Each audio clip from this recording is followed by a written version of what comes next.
12월 1일 금요일 에바더교회 오늘을 여는 말씀 함께 나누겠습니다. 사도신경으로 신앙 고백 드리겠습니다. 나는 전능하신 아버지 하나님 천지의 창조주를 믿습니다. 나는 그의 유일하신 아들 우리 주 예수 그리스도를 믿습니다. 그는 성령으로 잉태되어 동정녀 마리아에게서 나시고 본디오 빌라도에게 고난을 받아 십자가에 못 박혀 죽으시고 장사된 지 사흘 만에 죽은 자 가운데서 다시 살아나셨으며 하늘에 오르시어 전능하신 아버지 하나님 우편에 앉아 계시다가 거기로부터 살아있는 자와 죽은 자를 심판하러 오십니다. 나는 성령을 믿으며 거룩한 공교회와 성도의 교제와 죄를 용서받는 것과 몸의 부활과 영생을 믿습니다. 아멘. 오늘 함께 보실 말씀은 신명기 34장 1절부터 12절까지 말씀입니다. 신명기 34장 1절부터 12절까지 말씀을 같이 읽겠습니다. 모세가 모압 평지에서 느보산에 올라가 여리고 맞은편 비스가 산 꼭대기에 이름에 여호와께서 길르앗 온 땅을 단까지 보이시고 또 온 낫달리와 에브라임과 므낫세의 땅과 서해까지의 유다 온 땅과 네겝과 종려나무의 성읍 여리고 골짜기 평지를 소알까지 보이시고 여호와께서 그에게 이르시되 이는 내가 아브라함과 이삭과 야곱에게 맹세하여 그의 후손에게 주리라 한 땅이라. 내가 내 눈으로 보게 하였거니와 너는 그리로 건너가지 못하리라 하시매 이에 여호와의 종 모세가 여호와의 말씀대로 모압 땅에서 죽어 벳부올 맞은편 모압 땅에 있는 골짜기에 장사되었고 오늘까지 그의 묻힌 곳을 아는 자가 없느니라. 모세가 죽을 때 나이 120세였으나 그의 눈이 흐리지 아니하였고 기력이 쇠하지 아니하였더라. 이스라엘 자손이 모압 평지에서 모세를 위하여 애곡하는 기간이 끝나도록 모세를 위하여 30일을 애곡하니라. 모세가 눈의 아들 여호수아에게 안수하였으므로 그에게 지혜의 영이 충만하니 이스라엘 자손이 여호와께서 모세에게 명령하신 대로 여호수아의 말을 순종하였더라. 그 후에는 이스라엘에 모세와 같은 선지자가 일어나지 못하였나니 모세는 여호와께서 대면하여 아시던 자요 여호와께서 그를 애굽 땅에 보내사 바로와 그의 모든 신하와 그의 온 땅의 모든 이적과 기사와 모든 큰 권능과 위엄을 행하게 하심에 온 이스라엘의 목전에서 그것을 행한 자이더라. 아멘.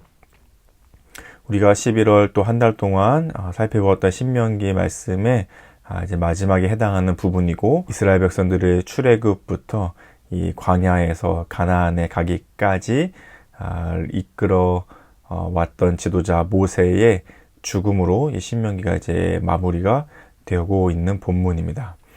우리가 또 잘 익히 알고 있듯이 이제 가나안 땅 하나님께서 약속하신 가나안 땅에 들어가기 직전에 모세는 거기서 죽게 되죠. 하나님께서 이미 말씀하셨고 모세가 그 땅에서 이제 죽게 됩니다. 건너와서 이스라엘 백성들이 살게 될 가나안 땅들을 다 보여주셨고 하나님께서 이제 저기를 이스라엘 백성들이 들어가 차지하게 될 것이다 라고 하셨지만 모세에게는 말씀하셨죠. 그러나 너는 이 요단강 건너서 그곳에 가지 못할 것이고 여기서 죽게 될 것이다. 그리고 모세는 오늘 본문 말씀 안에서 이제 죽게 됩니다. 모세가 나이 들어서 죽은 것은 아닌 것 같습니다. 7절에 보시면 모세가 죽을 때 나이 120세였으나 그의 눈이 흐리지 아니하였고 기력이 쇠하지 아니하였더라.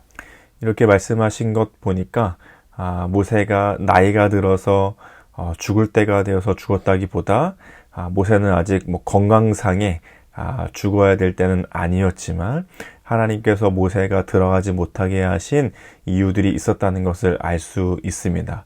무엇보다 모세는 정말 위대한 이스라엘의 지도자였고 이스라엘 역사상에 있어서 가장 최고의 지도력을 갖추고 있는 지도자였다는 것을 뒤 이어지는 구절들에서 볼 수 있는데 그러함에도 불구하고 하나님께서 그 모세가 가나안에 들어가지 못하고 이곳에서 죽게 하셨다는 것은 하나님의 또 다른 계획, 하나님의 더 위대하신 섭리하심과 계획하심이 있다는 것을 우리는 말씀을 통해서 알 수 있게 됩니다. 뒤이은 말씀 구절에서 모세에게는 이렇게 말씀하고 있습니다. 10절과 11절과 12절을 보시면 그 후에는 이스라엘의 모세와 같은 선지자가 일어나지 못하였나니 모세는 여호와께서 대면하여 하시던 자요 여호와께서 그를 애굽 땅에 보내사 바로와 그의 모든 신하와 그의 온 땅에 모든 이적과 기사와 모든 큰 권능과 위엄을 행하게 하심에 온 이스라엘의 목전에서 그것을 행한 자이더라. 라고 하면서 모세가 정말 위대한 선지자였다. 앞으로도 이런 모세와 같은 선지자가 일어나지 못할 정도로 그는 참 위대한 선지자였다. 그럼에도 불구하고 지금 여기까지가 모세에게 허락하신 하나님의 날이었죠. 모세는 더 이상 들어가지 못하고 그곳에서 죽어야 했습니다. 하나님의 다 알 수 없는 계획하심이, 선하신 인도하심이 있기 때문이었죠. 그래서 우리는 고린도전서 말씀이 생각나게 됩니다. 고린도전서 1장 25절에서는 하나님의 어리석음이 사람보다 지혜롭고 하나님의 약하심이 사람보다 강하니라. 하나님의 가장 어리석은 것도 사람보다 지혜롭고 하나님의 가장 약한 것도 사람의 가장 강한 것보다는 강한 법입니다. 그러니 이런 위대한 지도자 모세가 왜 여기서 죽게 되는지 우리는 다 알 수 없지만 하나님의 지혜가 있고 하나님의 능력이 펼쳐질 일들이 있으니 우리는 여기까지가 하나님의 계획인가 보다 하고 모세의 죽음을 받아들이게 되는 것입니다. 그 속에서 모세가 보여준 모습이 있는데 그것은 히브리서에서 이렇게 표현하고 있습니다. 히브리서 3장 5절에서는 또한 모세는 장래에 말할 것을 증언하기 위하여 하나님의 온 집에서 종으로서 신실하였고, 히브리서에서는 모세의 평생의 모습을 가리켜서 하나님의 종으로 신실하였다. 그리고 개역 한글 버전에서는 개정판이 되기 전에는 충성하였다 이렇게 표현하고 있습니다. 모세가 보여주는 모습은 곧 신실한 모습, 하나님 앞에서 충성스러운 모습을 보여주고 있습니다. 충성스럽다는 것은 제가 더 열심히 해볼게요. 더 최선을 다해볼게요. 할 수 있습니다. 라고 하는 것이 아니라 하나님이 여기까지라고 말씀하시면 그렇지 여기까지이구나 라고 그대로 받아들이는 것이죠. 자기의 계획과 자기의 생각과 자기의 욕구가 있더라도 그것을 내려놓고 맞아. 하나님께서 더 지혜로우시지. 하나님의 능력이 나보다 훨씬 더 강하시지. 그 말씀을 인정하고 하나님께서 너는 여기서 죽게 될 것이야 라고 말씀하셨을 때 맞아요. 여기까지가 저에게 주신 일이고 그 다음은 또 하나님께서 하실 일들입니다 라고 겸허하게 받아들일 수 있는 것이 바로 모세가 보여주고 있는 충성의 모습입니다. 그리고 그것은 곧 교회가 또 성도가 그리스도인들이 가져야 할 태도이기도 한 것이죠. 누가 봐도 이렇게 하는 게 좋아 보이고 누가 봐도 저런 계획을 따라가는 게 맞는 것 같고 누가 봐도 저것이 훨씬 더 나은 길인 것처럼 보일 때도 있지만 교회는 그 길과는 다른 길로 가야 할 때가 있습니다. 교회는 효율 혹은 뭔가 이득, 이윤을 남겨야 되는 곳이 아니라 하나님의 기준을 따라가는 곳이기 때문이죠. 모세가 보여준 것처럼 모세가 가나안에 들어가면 훨씬 더 잘 지도력을 발휘할 것 같은데 모세가 가나안에 이스라엘 백성들을 데리고 들어간다면 훨씬 더 빠른 시간 내에 가나안을 이길 수 있을 것 같은데 이런 마음들이 들 때에 그런 마음들을 내려놓는 것이죠. 하나님이 여기까지라고 하시면 그것을 받아들이는 것입니다.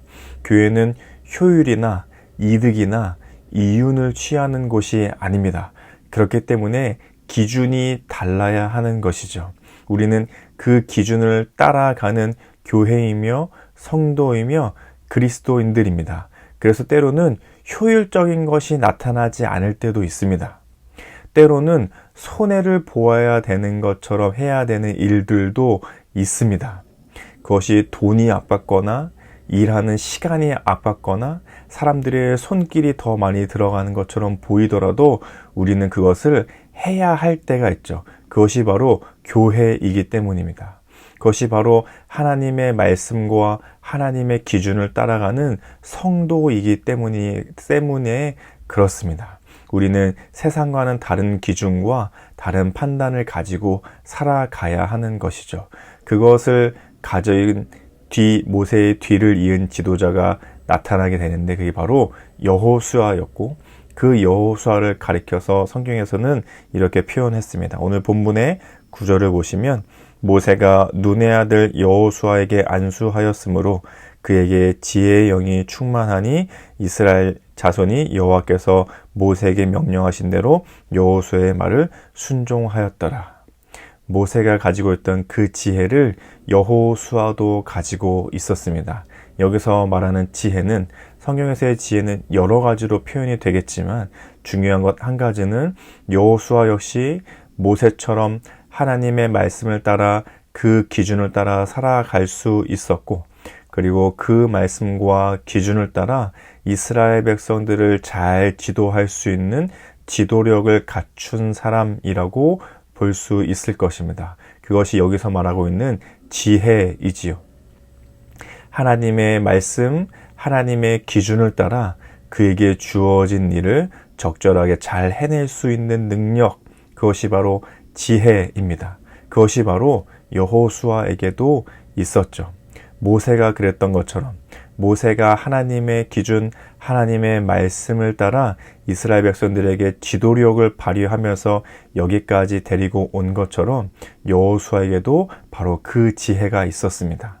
하나님의 말씀, 하나님의 기준을 가지고 자신이 지도력을 발휘해야 할 이스라엘 백성들을 잘 이끌어갈 수 있는 능력이 있었죠.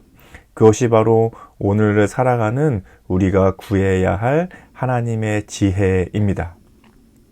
세상의 관점과 세상의 기준을 따라 어떻게 하면 더 잘 살까? 어떻게 하면 오늘도 돈을 더 벌 수 있을까?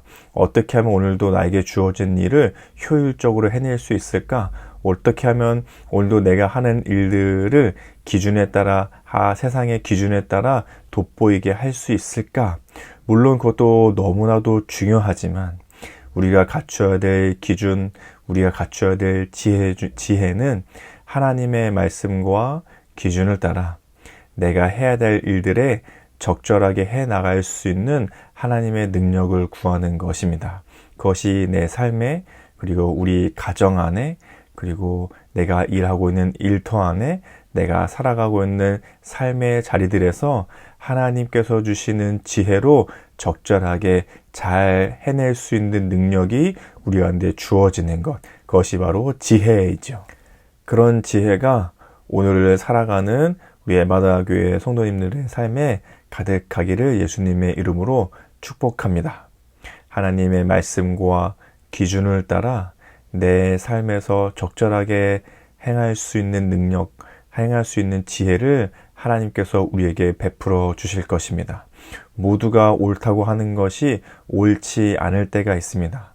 모두가 그렇게 맞다고 하는 것이 맞지 않을 때도 있습니다. 효율을 따지거나 능률을 따지는 것이 우리가 해야 될 일이 아닙니다. 하나님께서 주신 말씀과 기준을 따라 내 삶에 하나님께서 주신 지혜로 적절하게 그 일들을 해내는 것. 때로는 그것이 손해가 되기도 하고, 때로는 그것이 효율적이지 않을 때도 있고, 때로는 그것이 버겁고 힘들게 느껴질 때도 있지만, 그것이 하나님의 말씀과 기준에 맞는 것이라면 우리는 그렇게 해야 합니다. 그런 방법으로, 그런 방식으로 일해야 합니다. 그것이 하나님께서 우리에게 주신 지혜를 따라 우리보다 지혜로우시고 우리보다 능력이 있으신 하나님을 따라가는 그리스도인이요 성도의 모습이요 곧 교회의 모습이 될 것입니다. 오늘 이 말씀을 생각하시면서 우리 함께 이렇게 기도하면 좋겠습니다. 하나님 앞에서 신실한 태도로 하나님의 기준을 따라 내 삶에 적절하게 베풀어 주시는 지혜를 구하는 믿음이 되게 하소서. 오늘 이 말씀을 따라 기도할 때 각자에게 주어지는 하나님의 은혜가 있으시기를 예수님의 이름으로 축복합니다. 그리고 가정과 교회와 나라를 위해서는, 가정을 위해서는 하나님의 지혜를 말과 삶으로 가르치고 배우는 가정 되게 하소서. 교회를 위해서는 살아계신 하나님의 기준을 교회의 실천과 성도의 삶으로 보이는 교회 되게 하소서.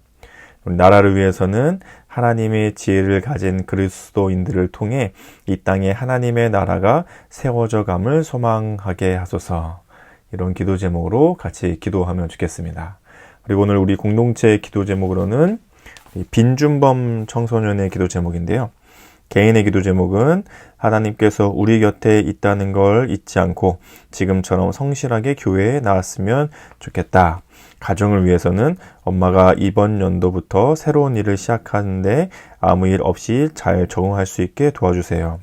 삶의 현장을 위해서는 이제 중학생이 되는데 공부 학업에 집중하여 성실한 학생이 되었으면 좋겠다. 교회를 위한 기도 제목으로는 우리 교회 온 성도가 함께 예배드리고 같이 기도하고 성도들을 위해 돌아보며 서로서로 사랑할 수 있는 교회가 될 수 있게 해주세요. 사해 나라 온 세계를 위해서는 우크라이나와 러시아의 전쟁이 빨리 끝날 수 있게 도와주세요. 이런 기도 제목을 냈는데요. 우리 빈준범 청소년을 생각하시면서 또 준범이가 올해 중학교 1학년에 들어오면서 참 많이 자랐는데 또 몸도 자라고 마음도 자라고 점점 성숙해져가는 모습을 보여주고 있는데 우리 빈준범 청소년을 생각하시면서 함께 기도하면 좋겠습니다. 그리고 오늘 우리 생일을 맞이한 우리 김하랑 어린이, 아직 아기 김하랑 아기를 위해서 우리 같이 기도하면 좋겠습니다. 이제 돌을 맞이했어요. 1년을 아주 건강하게 씩씩하게 잘 자라왔는데요. 우리 하랑이를 생각하시면서 참 사랑하는 마음으로 축복하는 마음으로 또 1년을 건강하게 지켜주신 하나님께서 평생의 삶에서도 그와 함께 해주시기를 간절한 마음을 함께 기도해 주시면 좋겠습니다. 우리 계속해서 함께 기도하고 있는 우리 고3 청소년들 유민찬, 천민우, 홍원기 청소년 우리 3명의 고3들이 이제 남아있는 고3의 시간들을 잘 보내고 또 청년의 삶으로 이어지게 될 텐데 또 특별히 청소년 팀에서 청년 팀으로 이제 그들이 속해 있는 곳을 바꾸어서 신앙생활을 해갈 때에 그 안에서 또 잘 자라갈 수 있는 우리 고3 청소년이 될 수 있도록 함께 기도해 주시면 좋겠습니다. 또 우리 수요일날 우리 수요 성경 읽을 때 담임 목사님께서 말씀하셨다시피 오늘 금요 기도회 때는 우리 임직자분들을 위해서 함께 기도하는 시간을 가질 텐데요. 또 기도하게 될 우리 임직자분들 또 함께 모이는 우리 성도님들 그 시간에 하나님께서 준비해 두신 귀한 축복의 시간들로 잘 준비되어져 갈 수 있도록 오늘 금요 기도회와 교회 우리 임직식을 위해서도 함께 기도해 주시면 좋겠습니다. 또 우리 성도님들 서로서로 기도 제목 알고 계신 것도 있으시면 기도하시고 개인의 기도 제목으로 기도하신 후에 주기도문으로 시간을 마치도록 하겠습니다. 함께 기도하겠습니다.